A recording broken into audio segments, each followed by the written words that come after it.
তীব্র লোডশেডিং আর জ্বালানি সংকটে বিপর্যস্ত কক্সবাজারের পর্যটন খাত বাধ্য হয়ে অনেক হোটেল সীমিত করছে সেবার মান। পর্যটকরা হোটেল বুকিংয়ের আগে নিশ্চিত হয়ে নিচ্ছেন জেনারেটর সুবিধা। পরিস্থিতি নিয়ন্ত্রণে সরকারের বিশেষ হস্তক্ষেপ চান সংশ্লিষ্টরা। বাংলাদেশের প্রথম 5D AI ইনভার্টার যুক্ত সর্বোচ্চ বিদ্যুৎ সাশ্রয়ী যমুনা এয়ার কন্ডিশন। 5 তারকা মানের এই হোটেল কদিন আগেও ছিল আলো ঝলমলে, অথচ জ্বালানি সংকট আর তীব্র লোডশেডিং এর চাপে এখন অনেকটা ম্লান। পর্যটন নগরী কক্সবাজারের সবগুলো হোটেল মোটেলের চিত্র অনেকটা এমন। দিনের বেলা সূর্যের আলো থাকলেও রাতে তৈরি হয় গুমোট পরিবেশ। 5-6 ঘন্টার বেশিও লোডশেডিং হচ্ছে।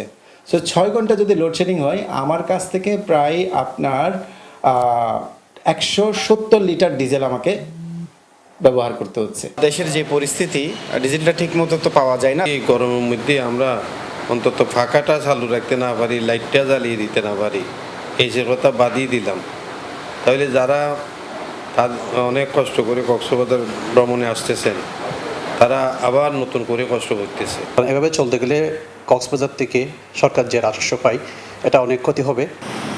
পর্যটকদের সেবা নিশ্চিতে হোটেল মোটেলগুলোতে নিজস্ব জেনারেটরের ব্যবস্থা থাকলেও জ্বালানি সংকটে নিরবিচ্ছিন্নভাবে ব্যবহার সম্ভব হচ্ছে না।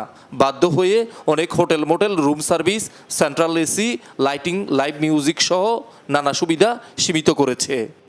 ইলেকট্রিসিটি কনজাম্পশনের ক্ষেত্রে লিফট অনেক বড় ভূমিকা রাখে, সেখানেও আমরা লিমিট করার চেষ্টা করছি, স্পেশালি সন্ধ্যার পরে। আমাদের লবির এসিটা অলমোস্ট অফই থাকে আপনার যখন জেনারেটর অন করা হয়। অ্যান্ড দেন হচ্ছে আমাদের যে লন্ড্রি সার্ভিস আছে সেটাও এফেক্ট হচ্ছে, লন্ড্রি আমরা ক্লোজ করে রাখছি।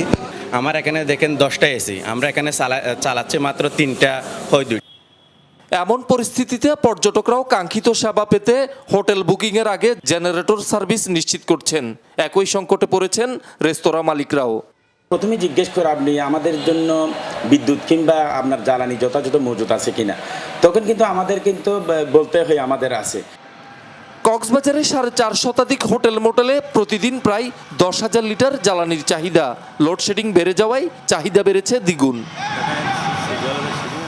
শহীদুল সুমন, যমুনা নিউজ।